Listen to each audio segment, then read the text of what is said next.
Migration to and from the UK. What's going on with migration? Migrants arriving via small boat. Europe is in serious trouble.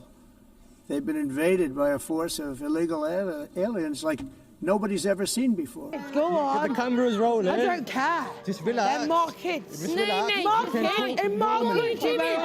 That's the issue we have in our country. In this part of the city, we are talking about a demographic takeover, a complete demographic change, not simply in culture and skin color, but rather in religious beliefs. There has been an explosion in Muslim population. In this city, we have people who publicly say that it is their eventual dream or goal to impose Islamic law, to impose Sharia law, to force people like me to be quiet or to be killed. Hai generasi yang haus literasi. Di video kali ini gue bakal bahas sebuah isu yang kontroversi, yaitu tentang hukum syariah yang kabarnya saat ini pengen diterapin sama negara UK ya. Hope one day to eradicate Islamic law from Britain and with the generations to come from the rest of the world to fulfill the prophecy of the Prophet that the whole of the world will one day be under the authority of the Muslims. Dan di sini gue juga bakal bahas seberapa masifnya perkembangan agama Muslim di sana, yang keadaannya tuh bahkan udah parah banget. Tingkat kejahatan yang semakin naik, perbedaan culture dan value-value yang terus-menerus tabrakan, dan juga masalah pemerintah Inggris yang dianggap terus-menerus menerapkan agenda yang memihak umat Muslim terutama, daripada warga aslinya sendiri, yaitu ya para bule-bule Inggris yang aslinya ya. Padahal kan seharusnya kalau sebuah negara yang dipimpinnya juga sama yang rasnya emang asli dari negara tersebut, ya harusnya wajar gak sih untuk lebih memihak etnis atau ras aslinya dong ya.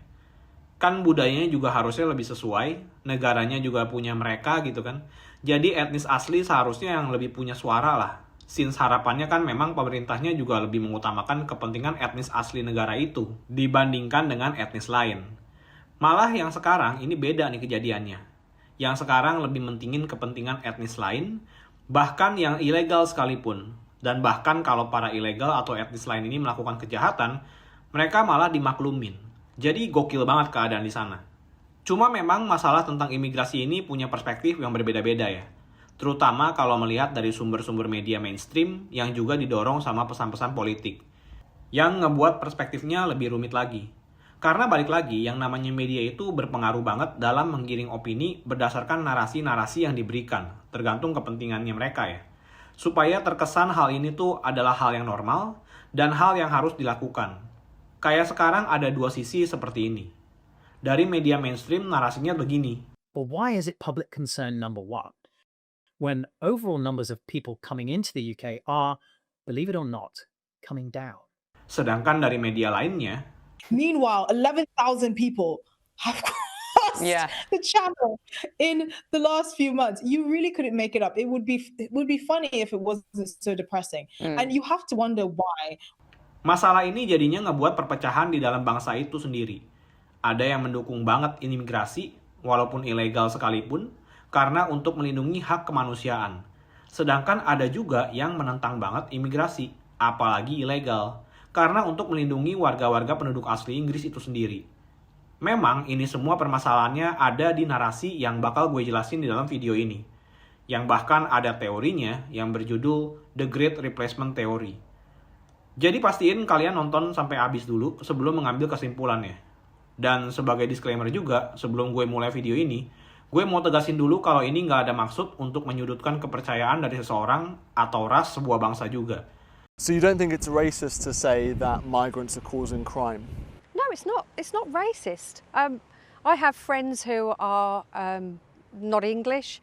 I've never had a problem with people who aren't English. I like to go on my holidays. I go to their country, and I expect that to abide by their rules. By the same, if they should abide by our rules in this country. But it's not racist. It just means that we're protecting our own heritage and what we believe in. Karena menurut gue ini jatuhnya udah purely soal preservasi budaya dari sebuah negara yang saat ini lagi diinvasi sama budaya negara lain. Dan adalah hal yang sangat wajar kalau negara itu dengan penduduk aslinya yang seharusnya jadi mayoritas itu yang tinggal di negara itu sendiri, itu semuanya khawatir dan berusaha untuk survive juga. So pastiin nonton videonya sampai habis juga, karena gue bakal jelasin juga kondisinya seperti apa, faktor-faktornya juga kayak gimana, dan sampai sejauh mana saat ini. Let's take a closer look.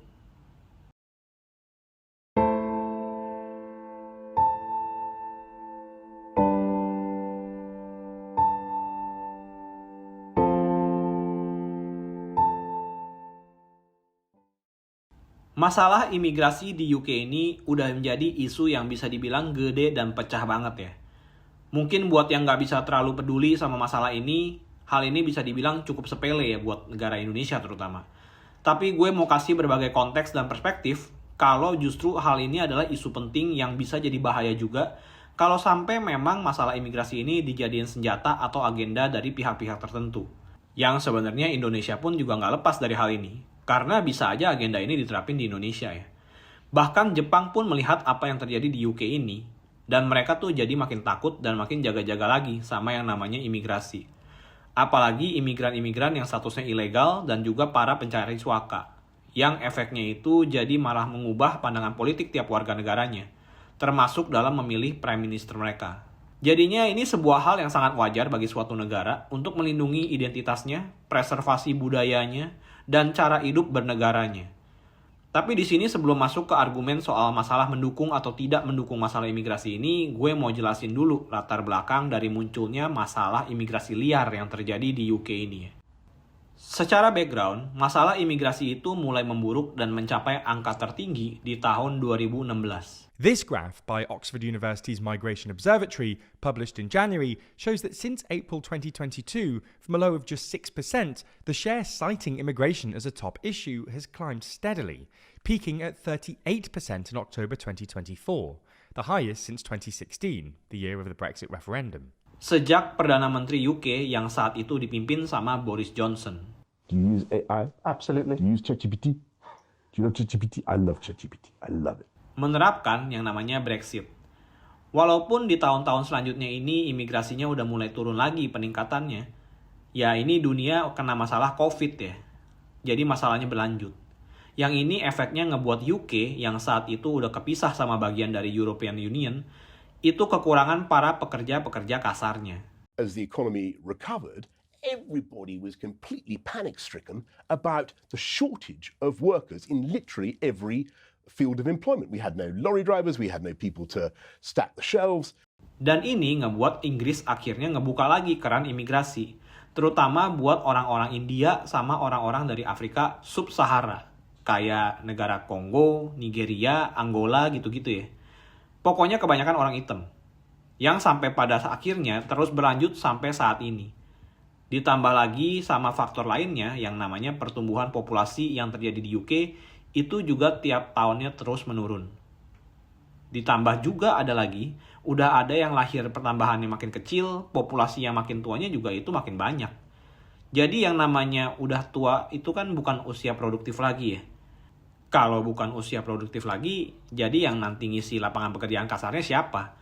Kalau bukan dari kebijakan impor imigran dari negara lain. Jadi ada dua hal besar yang harus dihadapin sama UK, yaitu kebutuhan lapangan kerja kasar dan juga pertumbuhan populasi yang kecil di sana. Nah, solusi impor imigran ini jadinya akhirnya diterapkan. Tapi yang jadi masalah imigrasi yang terjadi di UK itu bukan sekedar karena cuma kurang orang doang, ya udah tinggal impor gitu aja. Cara kerjanya nggak seperti itu. Seharusnya cara kerjanya ada prosedur yang legal, jadinya para imigran-imigran ini juga harus ngelamar dulu, harus dulu dicek juga backgroundnya seperti apa, baru akhirnya kalau misalnya cocok, baru diterima masuk ke UK. Seharusnya secara legal seperti itu. Tapi yang terjadi di sini, itu nggak seperti itu juga. Banyak banget pencari-pencari suaka yang terutama datang dari negara-negara di Timur Tengah, itu harus mengungsi ke negara-negara Uni Eropa dan juga UK. Karena kondisi perang dan juga kondisi musim politik yang terjadi di negara mereka pada saat itu. Terus ditambah lagi yang terbaru, dengan adanya perang juga yang pecah antara Israel sama Palestina, yang waktu itu dimulainya tanggal 7 Oktober 2023 lalu, ini faktor yang tambah ngebuat penduduk sipil dari negara-negara Timur Tengah ini terpaksa harus kehilangan tempat tinggal mereka. Jadi harus mengungsi juga dari sana, dan akhirnya harus mencari perlindungan dari negara lain. Dan pada saat itu, kebijakan dari Uni Eropa dan juga UK, itu mereka bersedia menampung para pencari suaka tersebut sebagai masalah kemanusiaan. Nah, yang jadi permasalahannya, hal ini tuh malah dijadiin celah sama para pencari suaka yang sebenarnya juga nggak tahu pastinya datang dari mana ya, untuk menyeberang ke Inggris dan masuk menyusup tinggal di sana tanpa identitas yang jelas. Nggak cuma dari negara-negara Timur Tengah aja, tapi dari negara-negara yang gue bilang sebelumnya juga, dari Sub-Saharan Afrika sama negara yang lainnya, itu mereka juga mengambil jalur ilegal kayak begini. Mereka bahkan nggak punya paspor, nggak lewat jalur yang legal, tapi mereka pakai perahu dan masuk lewat Selat Inggris. Dan ya mendarat di sana dan tinggal jadi penduduk Inggris, masuk menyusup jadinya ya. Kalau dari data tahun-tahun sebelumnya, pertumbuhan Muslim di UK itu terus mengalami kenaikan, yang jumlahnya itu mencapai bahkan 6% dari populasi warga Inggris per tahun 2021. Banyaknya di Inggris ya BTW. Yang dari datanya itu sebenarnya udah masuk juga, termasuk warga penduduk asli yang convert juga ke Islam pastinya. Sebenarnya kalau ini dilihatnya dari segi agama aja, nggak masalah ya kan. Kepercayaan orang kan ya bebas-bebas aja maksud gue. Tapi di tahun 2024 kemarin, setelah terjadi pembunuhan anak-anak di kota Southport, dan menurut gue ini jadi katalis nih akhirnya kenapa masalah imigrasi ini jadi gede banget sampai sekarang. Ini dipicu dari salah satu sumber berita yang diberitain kalau pelakunya itu seorang imigran ilegal yang masuk ke negara Inggrisnya juga lewat perahu dari Selat Inggris, yang akhirnya jadi memicu kemarahan para penduduk asli Inggris. Dan ini semua tuh udah pernah gue bahas di video sebelumnya ya. Jadi kalau ada yang mau lebih jelasnya bisa ke playlist gue aja. Ini tuh sebenarnya hoax, tapi yang namanya para warga Inggris di situ yang namanya udah kesel banget sama imigrasi yang gak jelas ini, ya mereka juga gampang banget kesulut emosinya. Makanya situasinya bisa sampai pecah kayak sekarang ini. Apalagi pada saat itu Perdana Menteri Inggris yang baru, yang namanya Keir Starmer, itu mendukung banget kaum minoritas yang ada di sana, terutama pihak Muslim. Kebijakan-kebijakan yang dibuat juga cenderung memihak umat Muslim, dengan gestur-gestur yang juga memihak umat Muslim. I'm really pleased today that we are announcing a further £10 million to support our mosques on top of the support we've already put in. I'm pleased to say that. Dan juga memperbolehkan beragama secara bebas. Bahkan ada isu kalau hukum syariah itu mau diterapin di Inggris. Walaupun ini masih rumor ya, per saat video ini dibuat. Ini yang menurut gue sih kalau sampai terjadi, situasi di Inggris bakal kacau banget. Sekali lagi, nothing against umat Muslim, tapi yang namanya kalau hukum Islam itu diterapkan di negara yang value dan budayanya berbeda, itu udah pasti ngubah identitas dari suatu negara itu sih. Karena kalau identitasnya negara itu berubah, ya Inggris bukanlah Inggris lagi gitu. Ini tentunya jadi ngebuat banyak warga Inggris yang jadi berpikir soal ini. Ada yang menganggap apakah ini adalah sebuah gerakan dari teori The Great Replacement. Jadi teori ini muncul dari seorang penulis dari Prancis yang bernama Renaud Camus di abad 19. Yang secara konteks ini terjadinya di Prancis, dan pada saat itu dia beranggapan kalau penduduk asli Prancis saat itu lagi dalam proses pergantian sama imigran-imigran dari negara lain yang asalnya tuh bukan dari Eropa. Malah yang kebanyakan itu imigran-imigrannya datang dari Afrika Utara dan Afrika Sub-Sahara untuk diasimilasi sama penduduk asli supaya kawin campur yang tujuannya buat ningkatin populasi negara Prancis saat itu. Nah, sekarang kalau ngelihat sumber dari media yang ngebahas tentang The Great Replacement Theory ini, karena media pun punya bias yang perspektifnya juga berbeda-beda. Tergantung pengen lihatnya perspektif mana aja. Kayak misalnya gampangnya aja, kalau lihat dari Wikipedia seperti yang kalian lihat di sini, itu namanya bukan Great Replacement Theory, tapi Great Replacement Konspirasi Theory. Sedangkan kalau lihat dari Grokipedia, itu punya platformnya Wikipedia baru si Elon ya, itu teorinya ya ini, cuma Great Replacement Theory biasa, dan nggak termasuk kategori konspirasi. Apalagi kalau banyak dari penduduk asli yang ngelihat secara langsung kejadian yang sekarang terjadi di UK juga, itu sama persis sama apa yang didefinisiin sama teori ini. Ya itu jadinya malah ngebuat orang-orang yang di sana percaya kalau ini tuh beneran The Great Replacement Theory. Dan ini tuh terjadinya nggak cuma di UK aja bahkan ya, tapi di seluruh negara barat. Yang sebenarnya anehnya juga, sekarang YouTube malah semuanya tuh nandain kalau teori ini tuh adalah sebuah teori konspirasi yang udah dianggap hoax. Jadi kalian boleh cek sendiri deh di semua video yang ngebahas tentang teori Great Replacement ini. Semuanya dapat fact check ini dari YouTube dan sumbernya itu ya Wikipedia. Ya tapi kalau dari kalian sendiri deh, apakah ini konspirasi atau emang agenda para elit global yang beneran untuk mengganti penduduk asli Inggris sama para imigran? Boleh komentar di bawah ya. Karena apa yang didefinisiin sama teori ini, itu benar-benar terjadi di Inggris saat ini. Jadinya sulit untuk mengabaikan teori ini. Sampai sekarang pun keadaan dari masalah imigrasinya itu bisa dibilang parah banget. Nggak kekontrol dengan baik, malah semakin parah setiap kalinya. Bahkan itu penusukan sampai ada setiap minggu tuh ada ya. Itu benar-benar udah nggak nyaman banget tinggal di sana. Walau pemerintah Inggris saat ini udah menerapkan sistem one in, one out, yang adalah sebenarnya tuh definisinya itu sebuah kerjasama antara Inggris dan Prancis. Cara kerjanya dari kebijakan ini tuh dengan cara ngefokusin imigran-imigran ilegal yang datang pakai perahu ke UK, itu yang ketahuan dikirim balik bakal ke Prancis. Tapi yang menjadi lucunya itu, imigran-imigran ilegal ini, yang sebenarnya katanya statusnya itu pencari suaka, walaupun udah dikirim ke Prancis lewat kebijakan ini, Prancisnya malah ngebalikin lagi ke UK. Jadi gue kagak ngerti ya, ini kebijakan gunanya apa. Ini udah kayak transfer pemain aja, kayak di transfer market jadinya. But this, of course, comes as Britain's immigration policy is failing. I mean, there are countless examples. Just today, Esther, it's been revealed that an Iranian man who was sent back to France under this one-in, one-out scheme has returned to the UK on a small boat, Esther. It's just showing that this one-in, one-out policy isn't working. Cuma dilempar-lempar aja jadi imigrannya.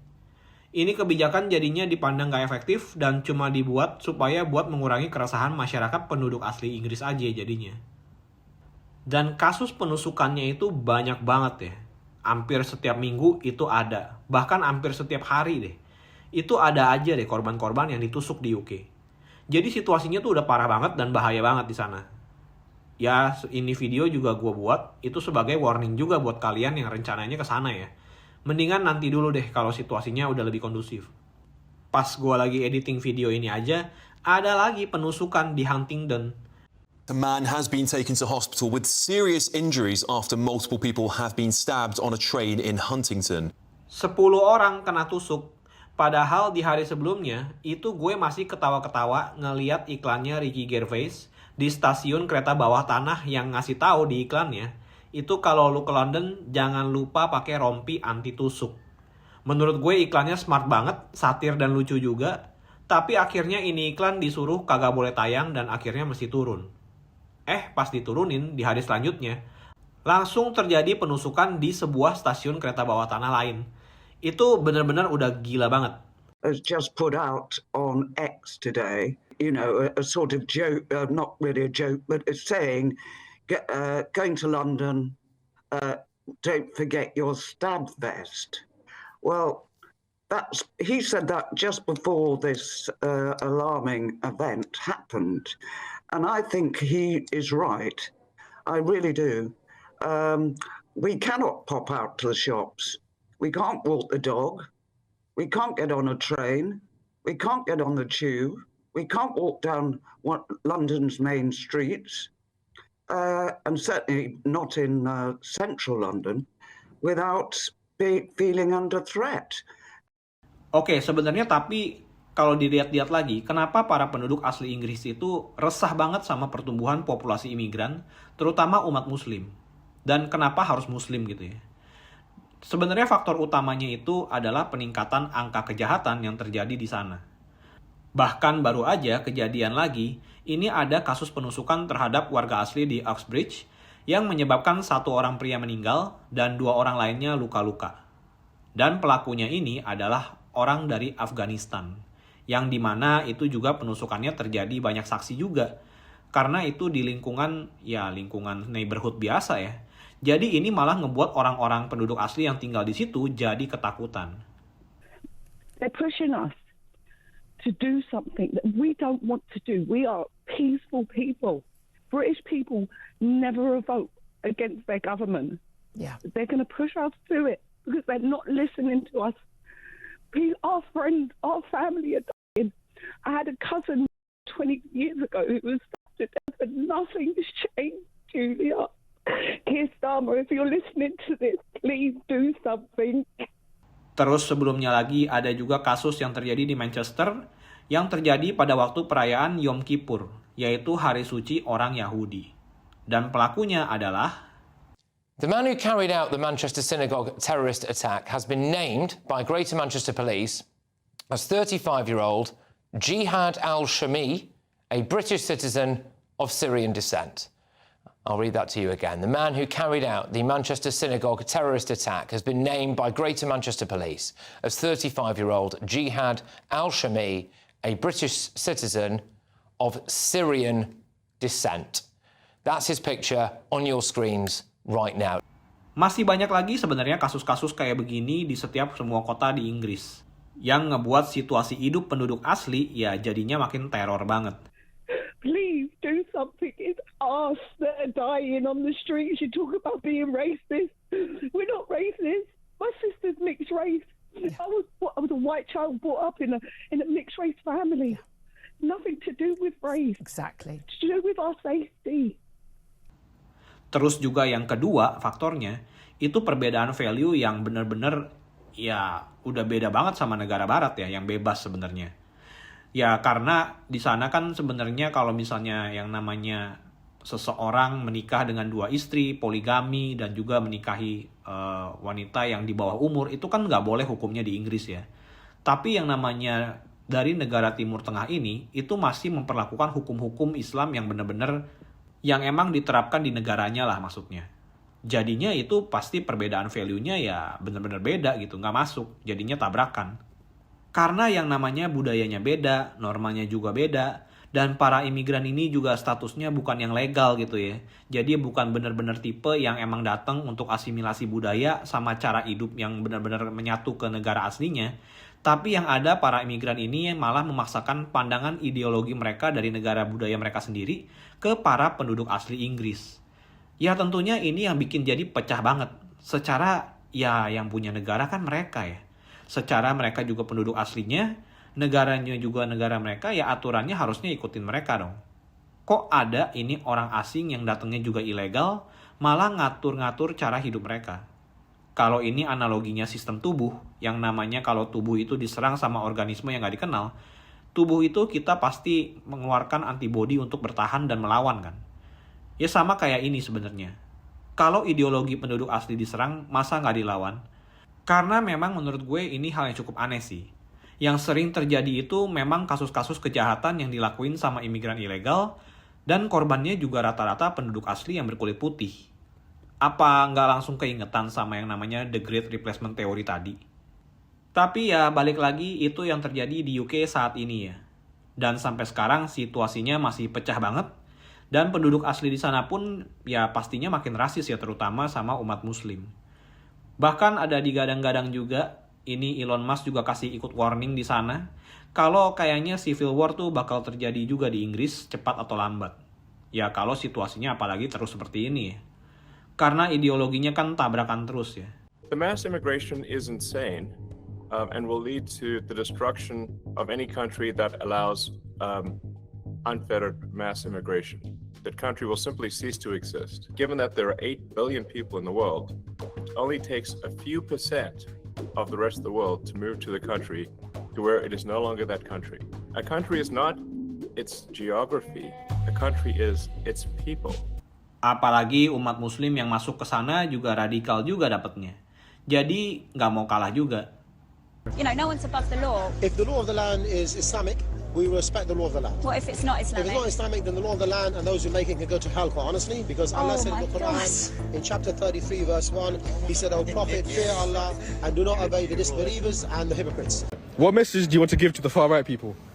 The message I want to give to the far-right people is we're here to take over your country. You can't stop us. You can try, but we're here to uphold Sharia law, and yeah, that's it.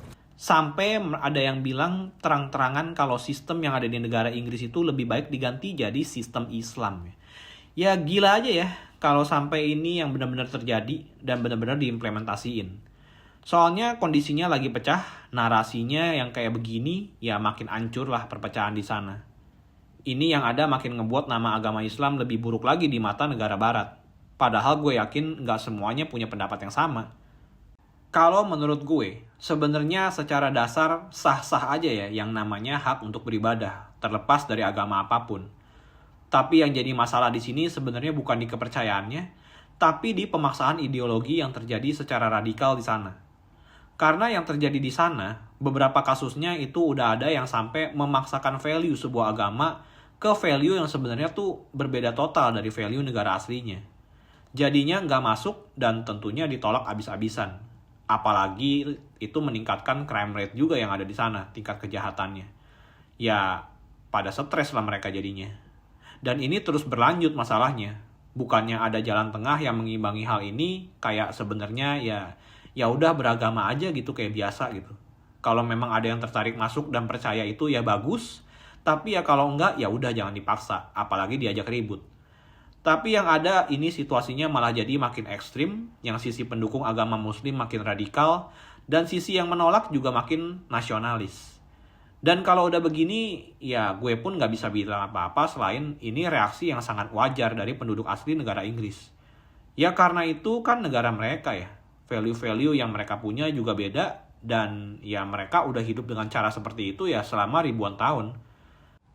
Adat istiadat dan culture mereka juga beda, dan itulah yang membuat negara Inggris ya negara Inggris gitu. Ya tapi kalau dari kalian sendiri bagaimana tanggapannya dalam menghadapi masalah imigrasi yang tidak terkontrol di UK ini? Dan apakah menurut kalian memang benar-benar akan terjadi civil war di sana? Silakan bahas di kolom komentar ya. Mungkin ada dari kalian juga yang sebenarnya berencana untuk ke UK dan ingin bergaul atau menemukan bule-bule barat di sana yang asli gitu ya. Dan mungkin bule-bule ini jadinya makin sulit untuk ditemukan ya. Mungkin aja yang banyak kalian temuin malah adalah imigran-imigran dari negara muslim yang udah diganti dari kepemilikan jadinya. Memang yang namanya perang itu sekarang jenisnya beda-beda ya. Ada yang secara langsung kayak Israel-Palestina atau Rusia-Ukraine gitu ya. Ada juga yang tipenya gabungan antara kuda Troya dan Divide et Impera.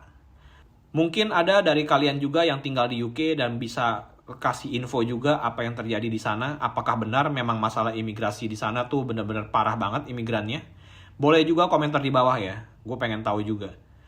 Silakan berdiskusi di kolom komentar tentang isu ini.